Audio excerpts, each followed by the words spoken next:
పెద్దపల్లి జిల్లా ఎలిగేడు మండలం శివపల్లి గ్రామంలో ఎమ్మెల్యే విజయ రమణారావు నివాసంలో ఓదెల మండల గ్రామానికి చెందిన ఏడుమేకల రవికుమార్ 2022లో ఎస్బీఐ లైఫ్ ఇన్సూరెన్స్లో ఇన్సూరెన్స్ తీసుకోగా 2024 మార్చిలో రవికుమార్ అనారోగ్యంతో మృతి చెందగా ఎస్బీఐ లైఫ్ ఇన్సూరెన్స్ పాలసీ ద్వారా 6,50,000 రూపాయలు మృతుని భార్య కవితకు SBI manager deputy manager Peddapalli MLA Vijaya Ramana Rao చేతుల మీదుగా చెక్కును అందజేశారు. ఈ కార్యక్రమంలో బ్యాంకు సిబ్బంది మరియు కాంగ్రెస్ పార్టీ నాయకులు తదితరులు పాల్గొన్నారు.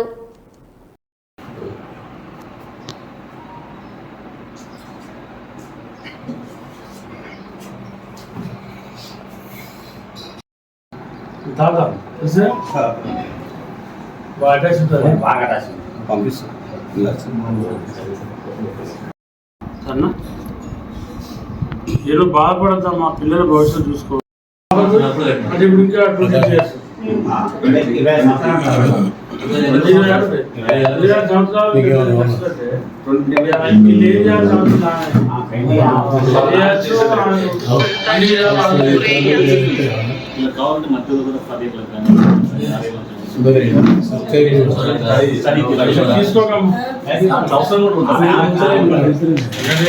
అదే అసెట్ అనుకోవాలి.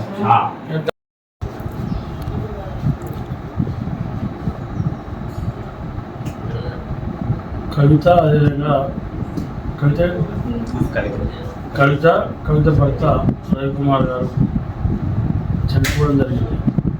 మరి వారు ఏదైతే ఎస్బీఐ లైఫ్ ఇన్సూరెన్స్ చేయడం మరి ఇక్కడటువంటి దానికి సంబంధించినటువంటి సోదరుడు రాజు గారు మరి ఇన్సూరెన్స్ పాలసీ చేయడంతో ఇవాళ వారి కుటుంబాన్ని అన్ని విధాలుగా ఆదుకోవడం కోసం ఎంతో భవిష్యత్తులో తోడ్పాటును అందించే విధంగా వాళ్ళ ఇన్సూరెన్స్ పాలసీ వాళ్ళ కుటుంబాన్ని ఆదుకునే విధంగా ఇవాళ ఉంది.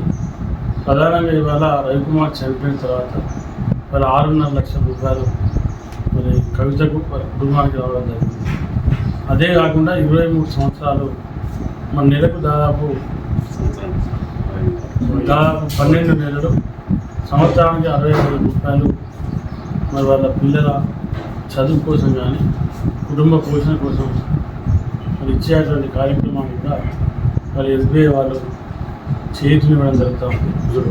దాంతోపాటు మరి రాబోయే 23 సంవత్సరాల తర్వాత వాళ్ళ కుటుంబానికి కంపెనీ 72 లక్షల రూపాయలు పే చేయడం కూడా అది హర్షించదగ్గ విషయం.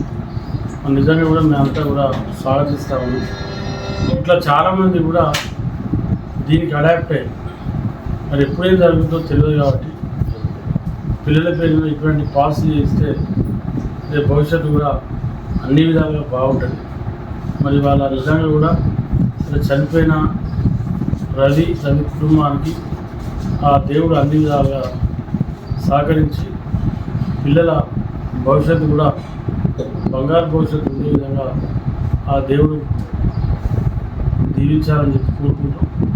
మరి దీనికి సహకరించి ఈ పాలసీ చేయాలని చెప్పి మరి స్వయంగా కజిన్ సోదరుడైన మరి పట్టుబట్టి చేయించినటువంటి రాజు సోదరుడు కూడా ఈ సందర్భంగా ధన్యవాదాలు తెలియజేసుకుంటాం. మరి ఇంత పెద్ద మొత్తంలో ఈ పాలసీని చేయించిన తర్వాత కూడా మరి వెన్నటి ఉండి సహకరిస్తున్నటువంటి ఎస్బీఐ బ్యాంకు సిబ్బంది కూడా మేనేజర్ అదేవిధంగా డిప్యూటీ మేనేజర్ గారికి ప్రత్యేక ధన్యవాదాలు తెలియజేస్తున్నాను.